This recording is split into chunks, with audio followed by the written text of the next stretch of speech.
Dans cette vidéo, on va voir ensemble les villes dans lesquelles investir en 2023. Si vous vous intéressez à l'immobilier, voire même à l'investissement au sens large, qu'il s'agisse d'acheter un immeuble, un appartement ou même de racheter un restaurant, vous vous êtes forcément déjà posé la question, est-ce que c'est vraiment le bon endroit? Paris, Lyon, Strasbourg, Lille ou encore Marseille sont peut-être des villes que vous avez déjà entendues comme étant propices à l'investissement, mais vous n'avez jamais réellement su si c'était le cas ou pas. Alors certains vous diront qu'il faut investir dans de grandes villes avec beaucoup d'habitants, alors que d'autres vous parleront de Dole, de Saumur-en-Auxois ou encore de Gardanne, des villes que vous connaissez sûrement pas, mais qui malgré tout offrent des rentabilités pour ce qui est de l'immobilier dépassant les 12%. Analyser le marché immobilier local, prendre en compte la démographie ou encore le développement économique de ce secteur sont des informations qui sont capitales avant d'aller mettre 50 000, 100 000 ou même 200 000 euros d'investissement dans une zone en question. C'est donc pour ça que dans cette vidéo, on va voir la méthode en 5 étapes pour faire une vraie étude de marché avant d'investir dans une ville ou dans une région donnée. Allez, c'est parti. Avant de nous lancer dans l'explication de la première étape qui va nous permettre de cibler, un peu comme la technique d'un entonnoir, en allant de plus en plus précis dans l'information, la ville ou les villes dans lesquelles vous devez investir en 2023, il faut absolument que vous connaissiez les 3 règles d'or de l'immobilier. Règle numéro 1, l'emplacement. Règle numéro 2, l'emplacement. Règle numéro 3, l'emplacement. Car en fait, c'est de ce paramètre que va découler tous les autres, que ce soit le prix au mètre carré, le montant du loyer que vous allez pouvoir demander pour votre appartement, ou encore la facilité que vous allez avoir à louer en Airbnb ou avec Booking. Et ça va être encore plus important dans une démarche d'amélioration du point faible qu'a l'immobilier qui est la liquidité, c'est-à-dire la capacité à sortir rapidement du deal et à récupérer son argent. Par définition, l'immobilier, c'est un investissement qui est très illiquide. Vous ne pourrez pas récupérer votre mise en appuyant sur un bouton et en quelques secondes seulement. Il faudra passer par un processus de visite, puis d'offre d'achat, de compromis de vente, de financement de votre potentiel acheteur, et ensuite d'un acte authentique d'achat, et entre ces deux paramètres initiaux, il se sera écoulé 4 mois. Mais le plus l'emplacement que vous avez sélectionné est prestigieux, voire même demandé, et plus ce sera facile de vendre rapidement, voire même d'attirer des vendeurs qui sont prêts à mettre beaucoup d'apports ou acheter cash, et donc à faciliter encore plus cette liquidité de votre placement. Les 5 étapes qu'on va voir maintenant pour sélectionner la meilleure ville dans laquelle investir sont à faire dans le même ordre, et elles vont en réalité du plus global jusqu'au plus détail. Étape numéro 1, choisir sa stratégie. Quand on va acheter de l'immobilier, comme vous le savez, on peut faire en réalité 3 choses avec. Première manière de l'exploiter, c'est de vivre dedans tout simplement. Dans ce cas-là, si on se met dans une visée d'investissement, ça veut dire qu'on va forcément cibler une opération d'achat-revente en résidence principale, qui comme vous le savez est une des dernières niches fiscales en France et qui permet d'être exonéré d'impôts sur la plus-value lors de la revente. Dans ce cas-là, ça veut donc bien dire qu'il faudra soigneusement sélectionner votre future résidence principale afin de pouvoir par la suite en dégager un maximum de plus-value le jour où vous allez revendre. Deuxième possibilité, l'améliorer, le transformer, le rénover dans le but de le revendre.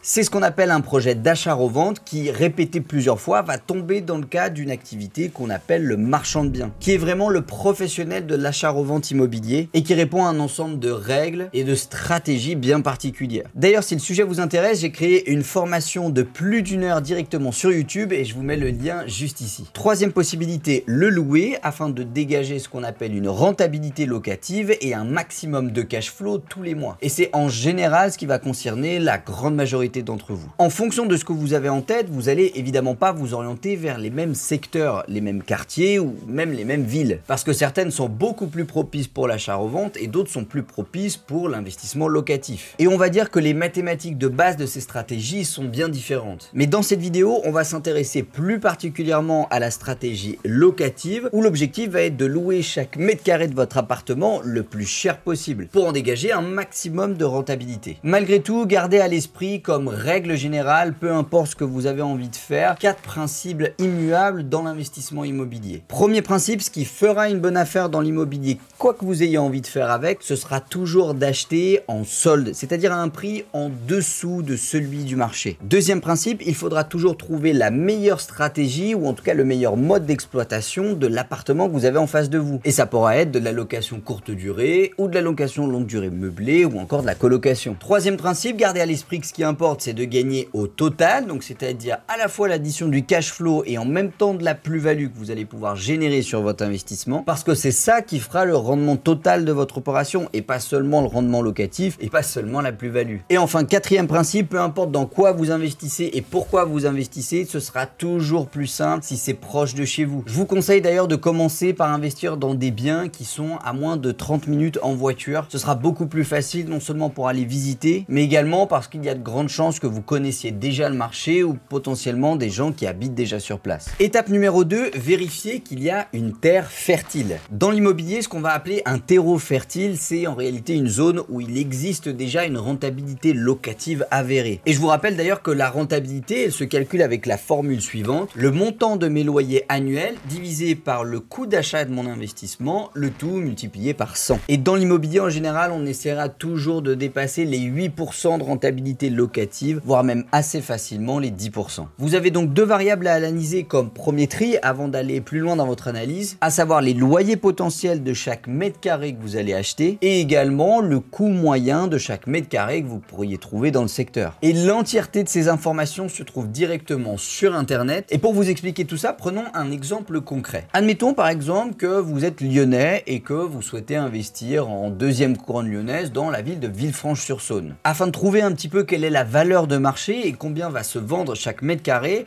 on va se retrouver directement sur mon ordinateur et vous allez vous rendre sur le site meilleuragent.com dont le lien va se trouver directement dans la description de cette vidéo. Sur ce site, vous allez pouvoir avoir un screening complet du marché. Non seulement une carte qui va répertorier les différents quartiers dans lesquels vous pouvez investir, mais également l'information qui est à gauche qui est le prix moyen au mètre carré. Et on voit par exemple qu'à Villefranche, on est plutôt sur du 2006 du mètre. C'est-à-dire qu'en moyenne, peu importe ce que vous achetez, chaque mètre carré du bien que vous allez acheter va se vendre 2600 €. Et ça vous donne tout de suite l'une des deux informations nécessaires pour le calcul qu'on a fait juste avant. Ensuite, je vous invite à vous rendre sur le site seloger.com qui sera également dans la description de cette vidéo afin de voir combien se loue chaque mètre carré qu'on va pouvoir acheter. Puisqu'on sait maintenant quel est son prix, il faudrait savoir combien est-ce qu'on pourrait le louer. Et Se Loger nous donne directement la bonne information qui est que en moyenne à Villefranche-sur-Saône, chaque mètre carré va se louer 11 € par mois. Le logiciel vous donne également un screening des différentes zones et certains espaces que vous pourrez peut-être louer plus cher parce que les quartiers sont plus cotés et d'autres un petit peu moins chers. Par la suite, vous n'avez qu'à appliquer la formule qu'on a vue plus haut, le loyer d'un mètre carré mensuel x 12 pour l'avoir sur l'année, divisé par le prix que vous allez acheter un mètre carré, le tout multiplié par 100. Et ici, ça va nous donner une rentabilité de 5,26%, encore une fois en louant au prix du marché moyen et en achetant au prix du marché moyen. Évidemment, notre but en tant qu'investisseur, c'est d'acheter le moins cher possible et de louer le plus cher possible. Parce que c'est comme ça qu'on va arriver à faire des différences positives par rapport au marché et aller chercher une rentabilité supérieure à celle que fait monsieur et madame tout le monde. Pour cette deuxième étape, je vous recommande de vous fixer un cut-off inférieur de 5,5 voire même 6% de rentabilité minimum si vous souhaitez faire de l'investissement locatif. Et si c'est le cas, c'est probablement qu'il y a un vrai terreau fertile locatif dans la zone que vous êtes en train d'analyser. Étape numéro 3, vérifier qu'il y a une volonté de croissance. Au-delà du fait que notre deuxième étape nous a permis de voir qu'il y avait une vraie rentabilité locative moyenne, on va dire, dans la zone dans laquelle on était en train de se pencher, il faudrait maintenant arriver à voir si on va pouvoir louer et de manière pérenne pendant 5 ans, 10 ans, voire même 15 ans. Et il ne faut pas s'en assurer avec juste un feeling en allant se balader dans la rue en se disant que c'est sympa et que ça va forcément évoluer. Mais encore une fois, et c'est un peu la ligne directrice de cette vidéo, basez-vous sur les statistiques et les mathématiques. L'immobilier locatif s'inscrit vraiment dans une démarche d'investissement bon père de famille et donc sur le moyen long terme. Et pour s'assurer que c'est le cas, on va donc aller chercher des signaux positifs d'une croissance à la fois démographique d'une part et économique d'autre part. Parce que mécaniquement, la chaîne de valeur de l'immobilier, c'est bien un patron ou une entreprise qui va donner un salaire à des salariés ou un auto-entrepreneur ou autre chose, puis ensuite ce travailleur qui va pouvoir payer son loyer, ce loyer qui va rembourser mon crédit et qui va me dégager une marge. Donc vous l'avez compris, le bassin économique de la ville dans laquelle vous allez investir est super important pour s'assurer de toujours avoir des loyers qui rentrent. Zoom numéro 1, on va regarder à l'échelle du département parce que c'est en général le département qui va choisir ou en tout cas favoriser l'implantation de nouvelles entreprises, mais également la politique générale de la fonction publique, notamment l'ouverture d'une école, d'une gare ou encore d'un musée ou d'un centre touristique. La plupart des statistiques dont vous allez avoir besoin se trouvent sur le site de l'INSEE qui répertorie un petit peu tous les paramètres économiques et démographiques qui vont nous nous aider à la prise de décision dans l'investissement immobilier. Pour ce qui est par exemple du département dans lequel est Villefranche-sur-Saône, on s'aperçoit qu'il y a bien une croissance positive de la population et c'est un premier indice qui va nous permettre de savoir que ça peut valoir le coup de faire de la location dans cette ville. À cette étape, si vous avez un taux qui est positif, c'est une très bonne information. Si vous avez un taux qui est à variation négative entre 0 et moins 0,5%, c'est un drapeau orange, vous pouvez continuer à l'étape d'après, mais s'il y a trop de drapeaux orange, il faudra arrêter. Et donc un mauvais bassin locatif potentiel dans le futur. Zoom numéro 2, on va regarder ce qui se passe au niveau de la commune, de la ville et plus généralement au niveau de la communauté d'agglomération qui est en général l'ensemble des villes qui sont collées à la ville principale mais qui évoluent avec elle et dont parfois la population va aller également s'installer pour avoir un petit peu plus de terrain, une maison ou quelque chose comme ça. C'est super important de regarder la communauté d'agglomération et pas seulement la ville parce que c'est en général elle qui va décider de tout un tas de paramètres, la rénovation des routes, les écoles, les théâtres, l'ouverture ou non d'un conservatoire, etc., etc. Encore une fois, on se retrouve sur le site de l'INSEE qui est le meilleur en termes de paramétrage pour étudier toutes ces infos. Et premièrement, on peut regarder ce qui se passe au niveau de la population. L'idéal est bien sûr d'avoir une population en croissance ou à minima stable, en tout cas avec un nombre de naissances qui est plus important que le nombre de décès. Pour ce qui est des logements, le paramètre qui va être intéressant à regarder, c'est le pourcentage de foyers qui est propriétaire de leur résidence principale et qui vous donne tout de suite un ordre d'idée de est-ce que les gens sur place ont plutôt tendance à louer ou plutôt tendance à acheter. Mettez-vous comme borne maximale de ce paramètre 60% pour qu'il y ait au moins 40% des foyers qui résident sur place qui soient de potentiels locataires. Zoom numéro 3, on va maintenant aller au bout de l'entonnoir et regarder ce qui se passe précisément dans la ville dans laquelle on souhaite investir, voire même le quartier en question. Et pour ça, on a la chance encore une fois d'avoir le site meilleuragent.com qui nous mâche le travail et qui nous propose beaucoup d'informations intéressantes. Si vous retournez sur le site de Meilleur Agent où on était tout à l'heure et que vous descendez un petit peu sur la barre de gauche, vous allez tout d'abord tomber sur l'évolution des prix de l'immobilier dans la région en question. Et ici, on peut tout de suite voir qu'il y a une vraie tendance positive au cours des 20 dernières années. Et ça, c'est encore une fois un paramètre qui doit vous conforter dans votre choix d'investissement. Par la suite, si vous descendez un petit peu plus bas, Meilleur Agent va vous donner une analyse de la pression acheteuse et vendeuse sur place. Et ici, on voit par exemple que la pression acheteuse, qui va donc tirer les prix vers le haut, est plus important que la pression vendeuse. Et ça, c'est encore une fois un signal positif de l'évolution des prix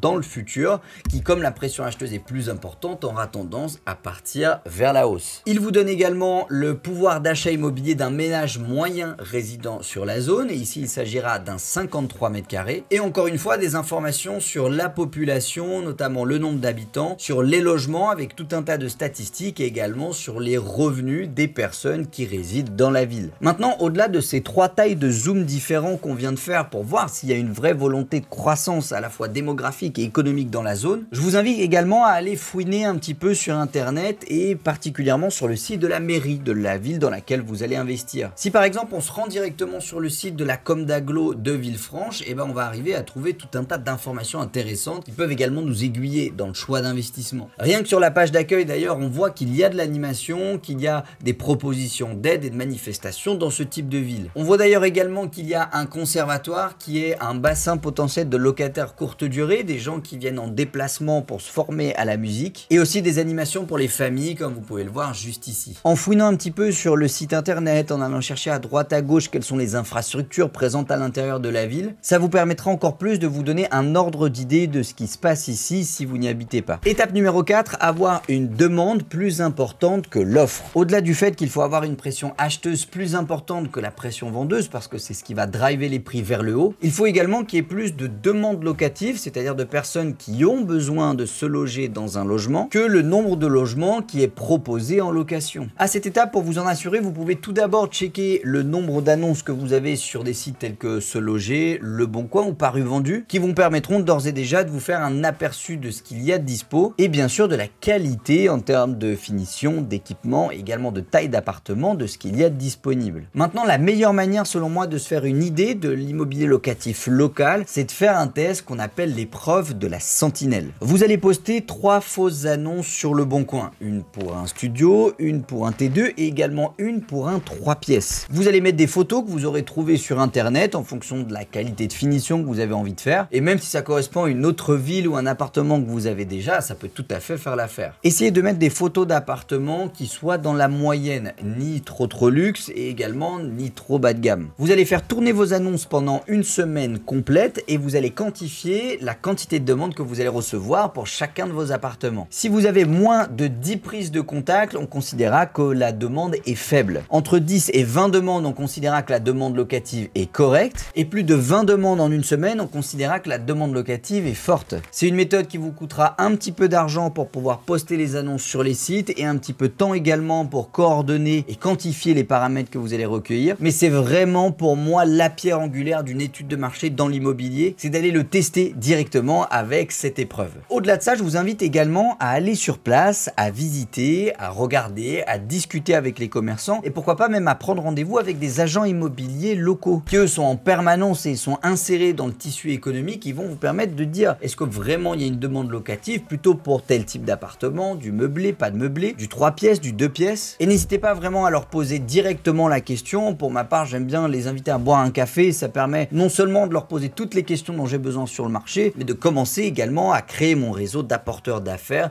et notamment nos fameux biens off-market. Étape numéro 5, trouver la meilleure manière de louer. Maintenant, vous êtes convaincu qu'il y a un vrai besoin locatif sur la zone et vous avez identifié qu'il s'agissait donc d'un bassin potentiel de bonnes affaires pour un projet locatif. Location meublée, location nue, plutôt du studio, plutôt du T2, du T3, de la colocation, de la résidence-service, de la courte durée, pourquoi pas un gîte, un bail mobilité, bref, vous l'avez compris, il existe énormément de manières de louer un logement et évidemment la rentabilité que vous allez en tirer via les loyers sera complètement différente en fonction de ce qu'on appelle le mode d'exploitation. Pour ma part, je suis partisan de la stratégie qui consiste à trouver le meilleur mode d'exploitation en fonction du bien et de la zone dans laquelle vous investissez et pas à trouver un bien qui correspond à ce que vous avez envie de faire. Même si c'est possible en réalité, mais ça prendra beaucoup plus de temps parce que vous êtes beaucoup plus sélectif. Alors qu'un investisseur aguerri et intelligent, il doit arriver à sauter sur les opportunités et à trouver la meilleure manière de les exploiter. Pour vous donner une grille d'évaluation, dites-vous qu'il y a 4 configurations principales dans les villes que vous allez analyser. La première, c'est qu'il s'agit peut-être d'une ville étudiante dans laquelle il y a une université, des écoles de commerce ou un campus universitaire. Et dans ce cas-là, que ce soit du studio, du T2, des petites surfaces ou alors des plus grandes surfaces pour faire de la colocation seront sûrement les modes d'exploitation les plus indiqués. Deuxième possibilité, une ville touristique dans laquelle il y a des monuments historiques ou des choses à visiter, ou dans ce cas-là, vous avez un énorme potentiel de location courte durée. Troisième possibilité, une ville plutôt industrielle dans laquelle il y a des usines, des industries, des entreprises de transport, et donc une ville dans laquelle vous pouvez aller facilement sur du T2, voire même du 3 pièces ou du 4 pièces, plutôt en location longue durée. Et enfin, quatrième possibilité, si vous investissez dans une métropole, une ville de taille très importante dans laquelle il y a du tourisme, de l'industrie, également une fac, et dans ce cas-là, vous pouvez quasi faire un petit peu ce que vous voulez, ce sera plutôt dépendant du quartier et de ce à quoi va se prêter le mieux votre bien. En plus de ces informations, encore une fois, regardez ce que font les autres et n'hésitez pas à éplucher Le Bon Coin, Se Loger ou même les annonces courte durée afin de voir un petit peu ce qui marche et ce qui marche moins bien. Petite parenthèse d'ailleurs, si vous êtes intéressé par la location courte durée, je vous invite à checker le site RDNA dont le lien se trouve dans la description et qui répertorie véritablement, même avec un abonnement gratuit, l'ensemble des locations courte durée sur un secteur et même le taux de remplissage à l'année de chacun d'entre eux. C'est des stats qui sont super importantes si vous souhaitez faire de la location courte durée, notamment pour améliorer le nombre de nuitées que vous allez louer tous les mois. Une fois que vous avez passé ces 5 étapes, vous pouvez être sûr à 99% qu'il y a un vrai potentiel locatif et une demande locative sur le secteur et il convient maintenant de passer à l'action et d'effectuer votre investissement. Gardez encore une fois à l'esprit que c'est en travaillant un secteur donné que vous allez pouvoir en tirer petit à petit des rentabilités plus importantes. Vous allez de plus en plus connaître les secteurs, vous allez pouvoir aller plus rapidement sur les deals, vous allez vous faire un carnet d'adresses d'agents immobiliers, vous aurez plus d'informations sur le marché, la population à laquelle vous allez louer et des meilleurs tarifs avec les artisans que vous aurez fait travailler plusieurs fois. Mais en tout cas, vous avez dans cette vidéo une méthode rapide et efficace pour faire votre screening du marché et vous aiguiller dans votre stratégie d'investissement immobilier. J'espère qu'elle vous a plu, n'hésitez pas à poser des questions si vous en avez directement dans les commentaires de celle-ci et je vous dis à très bientôt pour une prochaine vidéo. C'était Tim, ciao.